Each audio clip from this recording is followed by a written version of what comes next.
that random white dude you had on your podcast that I think you're beefing with now, Milk. Oh, Milk74, yeah. Bro. He's homeless.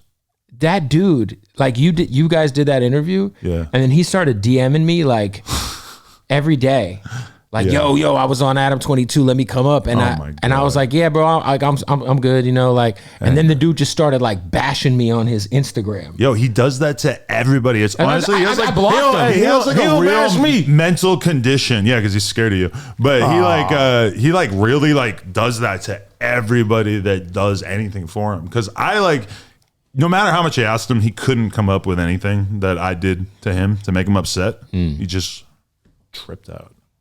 So I mean, honestly, he's a lost soul.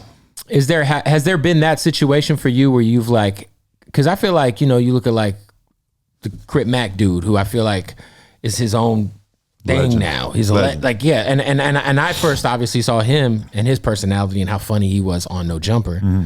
Has there been a situation where you felt like you've kind of helped bring people, you know, some attention that they might not have otherwise gotten, but the second that something doesn't necessarily go their way, they get combative with you? Honestly, like there's been so many people where when I look at it, I don't want to say like I gave them a career, because everybody, like, you know, Crip Mac was who he was in the first place. I just helped to shine a light on it.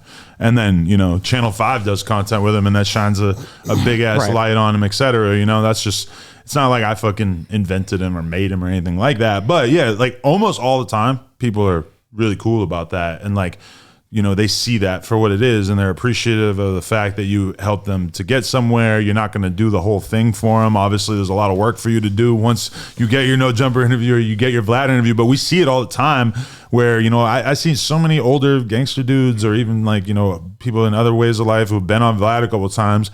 And then all of a sudden you fast forward a couple of years and they use that to launch their own podcast. And they all of a sudden have a big old revenue stream and a business for themselves. And that's a beautiful thing, you know, and like, I would, you know, almost everybody like sees that dynamic and respects it and appreciates it. Milk is the rare bitch who basically like sees that and doesn't like get it. He's like, oh, you did something for me, but you're not going to keep doing things for me. So now I hate you.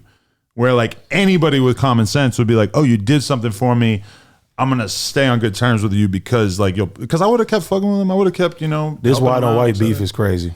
I mean, he's White just on white like, crime. you're looking at a dude who, I mean, he told me about it in the interview, obviously had like a super fucked up childhood, and I don't think he like knows how to be loved. He doesn't know how to like have somebody do something nice for him and then return that and reciprocate and like have a healthy bond between people. Because you're talking about somebody that has no friends. He's not like respected or like allowed back where he's from, etc. None of those people fuck with him at all. It's like, I mean, it's pretty transparent, like if you watch his content or whatever, that he doesn't have any relationships, you know?